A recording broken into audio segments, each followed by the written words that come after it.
ગુરુદેવ, આજકાલ કોર્પોરેટ કલ્ચરમાં દારૂ, ધૂમ્રપાન ખૂબ સામાન્ય છે. તેનાથી લોકો બધું જ કરે છે. મને એવું લાગે છે હું અલગ પડી જાઉં છું અને મિત્રો સાથે ભળી નથી શકતો. કૃપા કરી માર્ગદર્શન આપો. તમારા મિત્રોથી દબાણ અનુભવશો નહીં. તમે રાજાની જેમ ચાલો.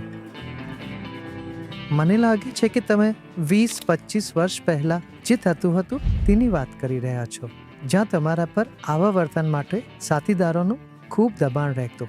આજે લોકો ગર્વ અનુભવે છે દારૂ ન પીવામાં.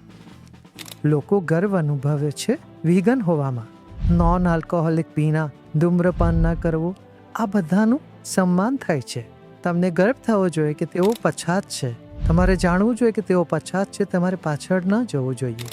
જ્યારે હું વિમાનમાં મુસાફરી કરતો હતો ત્યારે એક સંકેત આવતો હતો, લેન્ડિંગ સમયે ધૂમ્રપાન નહીં. અને પછી ધૂમ્રપાન કરનારનો વિસ્તાર અલગ હતો અને દરેક સીટની બાજુમાં એસ્ટ્રે રાખેલો હતો. કેટલા લોકોને આ યાદ છે? નવી પેઢી કદાચ નહીં જાણતી હોય.